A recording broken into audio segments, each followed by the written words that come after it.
Good evening everyone. लेकिन कुछ लोगों की इवनिंग बैड हो गई दिनांक 28 मई 2023 को। कारण क्या था? उसके पीछे का कारण था आपका यूपीएससी का पेपर, चाहे वो पेपर 1 हो एंड चाहे वो पेपर 2 हो। ठीक है, तो इसी के साथ साथ बात करेंगे यहाँ पे पेपर के दिन अंदर क्या हुआ। यहाँ पे आपको जो थे मेनली बात आप सभी ने देख लिया होगा यूट्यूब पे, बट फिर भी स्टिल यहाँ पे आप लोगों के क्या थे, ऑप्शंस जो थे वो काफ़ी अजीब से दिए गए थे। ठीक है, 1 एंड 2 मतलब जो पुराना ढर्रा चला हुआ था ना, पुराना जो पैटर्न चल रहा था उसको बदल के एक पूर्णतः नवीनतम पैटर्न के साथ आपको प्रस्तुत कर दिया गया है। और उसी के साथ साथ सीसेट की जो थी वो डिफिकल्टी अब बढ़ा दी गई है। ठीक है, तो ये सब आप लोगों ने ऑलरेडी जान लिया है, देख लिया है पहले, तो इस पर ज़्यादा समय बर्बाद नहीं करेंगे क्योंकि समय जो है वो बड़ा कीमती है। और उस पर आगे चलते हैं, बात करेंगे हम किसकी, बात करेंगे हम हमारी साइकोलॉजी की, बात करेंगे हम मनोविज्ञान की। ठीक है, कि क्या इफेक्ट पड़ेगा इसका हमारे ऊपर। ठीक है, तो देखिए यहाँ पे साइकोलॉजी और मनोविज्ञान कुछ इस प्रकार से कहता है। साइकोलॉजी सेज की वीडियो देखे आपने कि ये एग्जाम कैसा हो चुका अब कंप्लीटली, ये आपका लक बेस फैक्टर हो चुका है। ठीक है, इसमें आपको एडमिट करना होगा, इस चीज को आपको एक्सेप्ट करना होगा।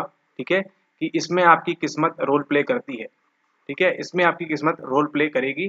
ठीक है, आपका जो भी बोलते हैं हार्डवर्क हमारा इतना किया, मेहनत हमने इतनी की, 12 घंटे पढ़ा, 8 घंटे पढ़ा, 20 घंटे पढ़ा, 26 घंटे पढ़ा एक दिन में, ऐसे लोग भी रहते हैं जुझारू।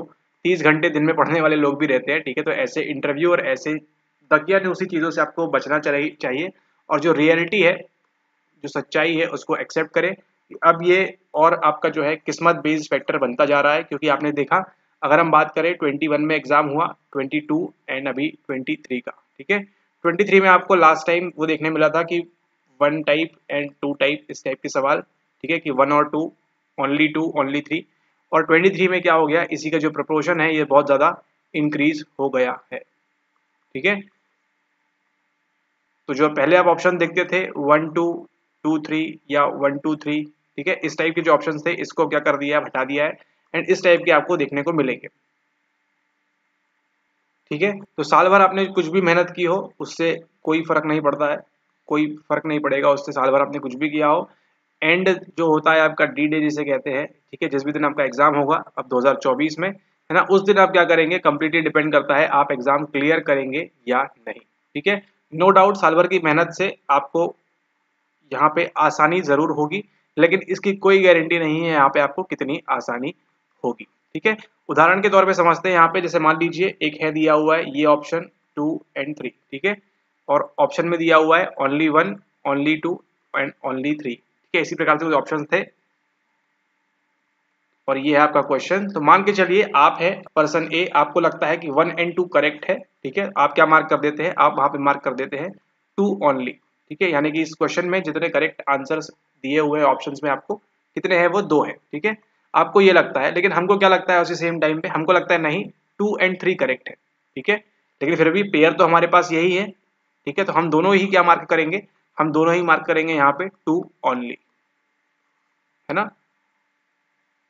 अब इसमें आपका नॉलेज सही है या हमारा नॉलेज सही है ये तो किसी को नहीं पता, क्योंकि जब आंसर की भी आएगी तो उसमें क्या लिखा रहेगा, ए बी सी डी। ठीक है, जो भी ऑप्शन होंगे, तो अगर उसमें 2 ओनली लिखा है, ठीक है, तो 2 ओनली से आप क्या समझेंगे। ठीक है, तो वहां पे पास उनके पास वो एडवांटेज भी होगा कि अगर 3 स्टेटमेंट है 2 ओनली बोला है, तो अब शायद वो बताना पड़ेगा उनको एक्सप्लिसिटली कि इसमें कौन से सही है। ठीक है, या 1 एंड 2 सही है, या 2 एंड 3 सही है, या फिर 1 एंड 3 सही है ना, पॉसिबिलिटी कुछ भी है। अगर 1 2 एंड 3 स्टेटमेंट दिए हैं तो पॉसिबिलिटी है कि 1 या 2 सही है, 2 या 3 सही है, या फिर 1 या 3 सही है। ठीक है, लेकिन आंसर की में क्या मिलेगा आपको, केवल मिलेगा B 2 only, only 2 pairs match, इस टाइप से जो भी था। ठीक है, ओनली 2। तो प्रोबेबिलिटी क्या है यहाँ पे कि आप ये भी सही हो सकता है, ये भी सही हो सकता है, ये भी सही हो सकता है। कंफ्यूज कौन होंगे, कंफ्यूज होंगे इसके अंदर आप और हम। ठीक है, जो भी कैंडिडेट है वो इसमें कंफ्यूज रहेगा कि कैसे इसको करेक्टली आंसर मिला जाए। ठीक है, तो इस प्रकार से हुआ है, अभी देखते हैं आगे क्या होता है। हो सकता है 24 में भी आपको इसी प्रकार से मिले, तो आप जो है प्रिपेयर अगर आप कर रहे हैं तो इस बात को समझ जाइए कि क्या मेन फैक्टर प्ले करता है, आपका जो लक है, आपकी जो किस्मत है, कि आपने जो पढ़ा साल भर। मेनली हम बात कर रहे हैं अभी किसकी, प्रीलिम्स की बात कर रहे हैं। ठीक है, जो भी आपने साल भर पढ़ा अगर उससे संबंधित आपके पेपर में आ गया 2024 में, तो वेल एंड गुड, आप पास कर जाएंगे। और उसी के साथ साथ अगर नहीं आता है तो आपके जीएस में जो है नंबर यहाँ पे आपका पेपर 1 के अंदर कम हो जाएंगे। ठीक है, इसको एडमिट कर लीजिए, कंप्लीटली किस्मत का खेल है ये, ठीक है। एंड यहाँ वहाँ पे किसी भी कोचिंग की फीस में लाखों रुपए अभी इन्वेस्ट ना करें आप, ठीक है, कि किसी इस बार नहीं हुआ हमारा तो अब कैसा काम करेंगे कि हम लाखों रुपए या करोड़ों रुपए इसमें लगा देंगे इस एग्जाम को क्लियर करने के लिए। फिर भी ध्यान रखिए, अगर आपने लाख भी खर्च 5 लाख भी आपने खर्च कर लिए या 10 लाख भी आपने खर्च कर लिए, तो इसकी कोई गारंटी नहीं कि उस दिन जो 100 सवाल आएंगे वो उसमें 100 में से आपको 50 बन रहे होंगे या 40 बन रहे होंगे, ठीक है। हाँ, एक चीज है कि आपको इसमें ईज होगा, ऐसा नहीं बोल रहे कि जाके करिए, बट बता रहे हैं कि अगर आप कुछ करते हैं तो इससे आपको बेनिफिट मिलेगा, लेकिन वो बेनिफिट कितना बेनिफिशियल होगा इसकी कोई गारंटी नहीं है। 0.1% भी हो सकता है एंड 100% भी हो सकता है, ठीक है। किस पे डिपेंड करेगा ये? कंप्लीटली डिपेंड करेगा आपके लक के ऊपर, ठीक है। बात यहीं पे रुकती नहीं है, बात कहाँ पे बढ़ जाती है आगे? बात बढ़ जाती है आगे सी सेट के ऊपर, ठीक है। सी सेट जो है अभी आपका, ठीक है, एक तो सी सेट में पहले से ही जो थी वो हालत खराब थी, ठीक है, और इस बार का पेपर देख के तो ये और टफ हो गया है, ठीक है। आईआईटी वाले जो है, पीएचडी वाले हैं, उनके भी पसीने छूट जाएंगे, ठीक है। और यहाँ पे 2 घंटे में करना लाइक नियर टू इम्पॉसिबल है इतने सवालों को एक्यूरेसी के साथ, ठीक है। तो ये भी ये इंक्रीज कर रहे हैं, तो इसका भी आप ध्यान रखें। अगर आप क्या बोले, अब अगर आप पढ़ रहे हैं तो शायद आपको मैथ्स में भी जो है मास्टरी करनी होगी, ऐसा लग रहा है इस साल का पेपर टफ इसकी वेगनेस देखते हुए, ठीक है। उटपटांग सवाल पूछे गए हैं, चाहे आपका जीएस हो चाहे आपका ये सी सेट का एग्जाम हो, दोनों के ही अंदर, ठीक है। तो इसका ध्यान रखें आप, आपको अगर करना है कंप्लीटली अच्छे से प्रिपेयर तो करिए जीएस और सी सेट, ठीक है। लेकिन इसके लिए भी क्या डिपेंड करेगा? आपका लक, है ना। लक फैक्टर होना यहाँ पे बहुत ज्यादा जरूरी हो जाता है ना, क्योंकि यहाँ पे आपने मान लीजिए साल भर मेहनत की है, 1 साल वाले भी है, 2 साल वाले भी है, 3 साल वाले भी हैं, एंड कुछ कुछ तो ऐसे है 4-5 साल से भी उनका प्री जो है क्लियर नहीं हो रहा है, ठीक है।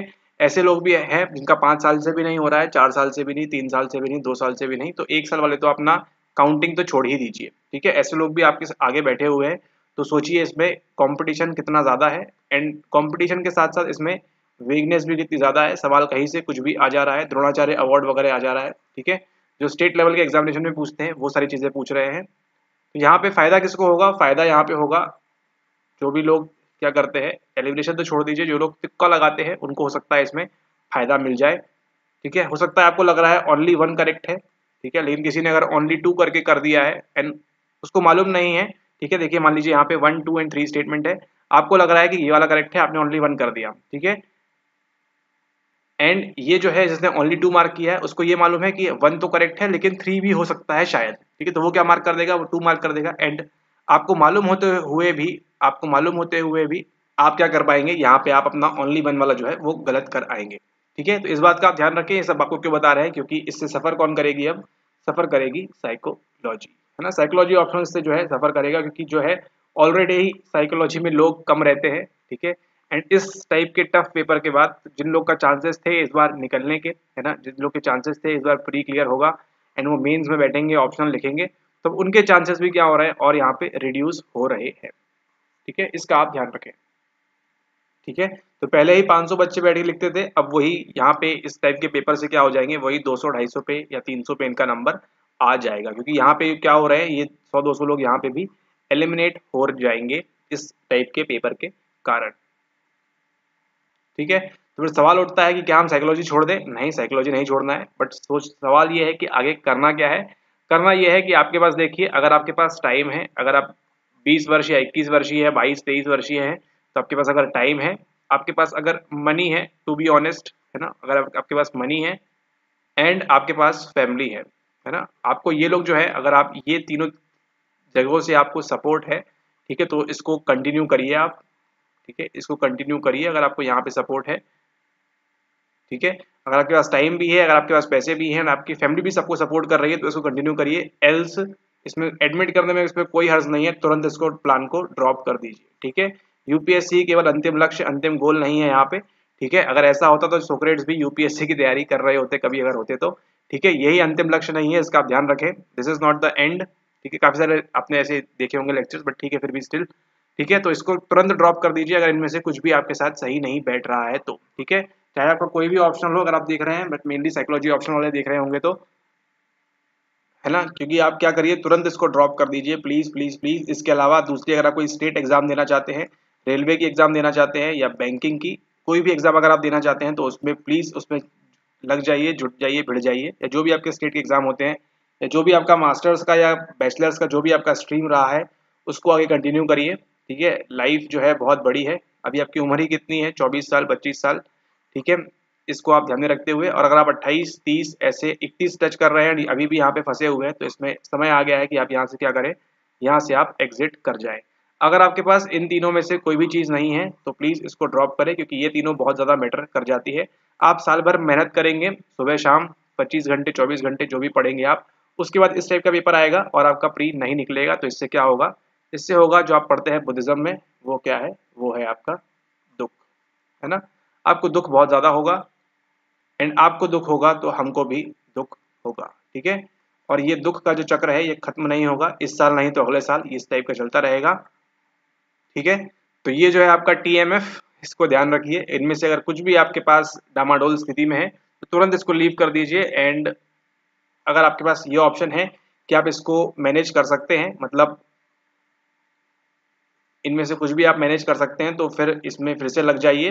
बट लग जाइए मतलब बोलना सही नहीं है, अगर आपके पास कुछ भी है इनमें से तो ही करिए, अदरवाइज जस्ट टाइम वेस्ट है। ठीक है, टाइम वेस्ट करने के लिए और भी चीज़ें हैं यूट्यूब पे, यहाँ वहाँ की फालतू की वीडियो देख लीजिए, वो भी टाइम वेस्ट करता है आपके मोटिवेशन वाले। ठीक है, लेकिन अगर लाइफ में कुछ करना है क्रिएटिव या फिर कुछ अच्छा करना है तो प्लीज़ इसको ड्रॉप करिए तुरंत ही, तुरंत ही।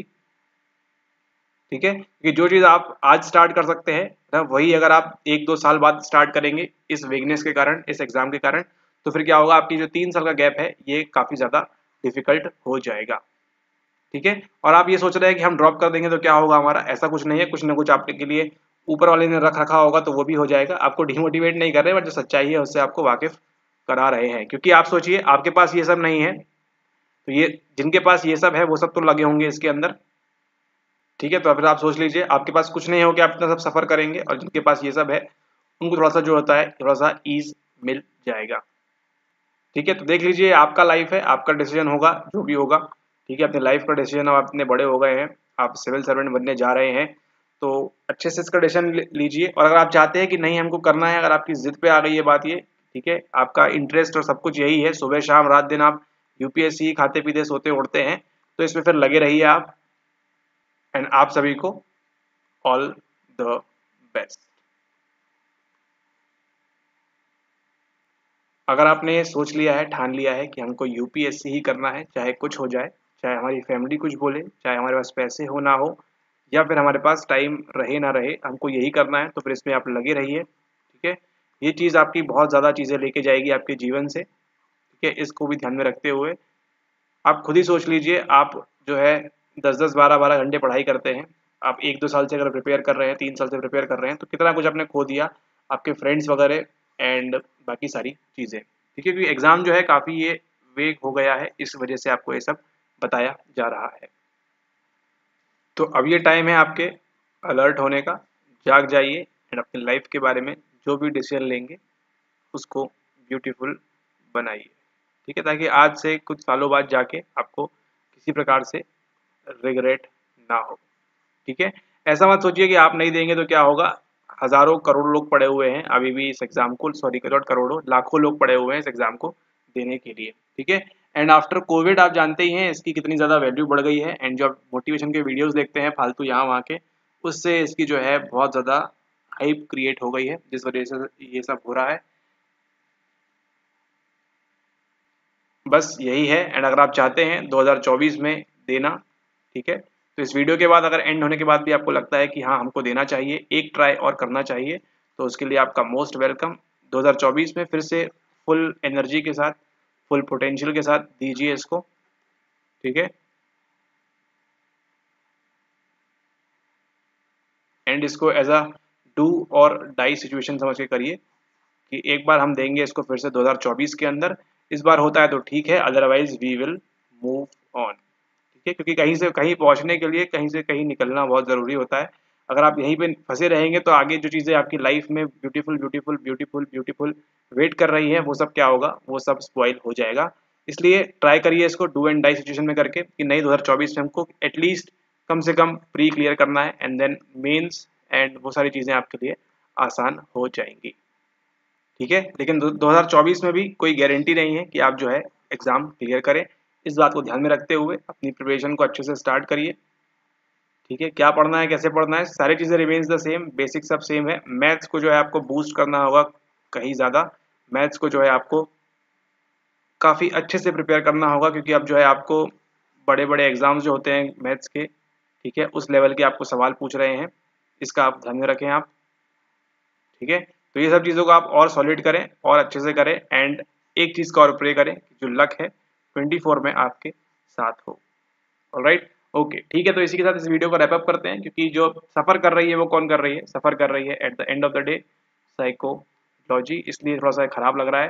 ठीक है, वीडियो में आपको कुछ बात अच्छी ना लगी हो तो उसके लिए रियली सॉरी, आप डिसलाइक मार सकते हैं, एंड पसंद आया तो आप लाइक मार सकते हैं, एंड अपने जो व्यूज़ हैं वो भी आप कमेंट कर सकते हैं।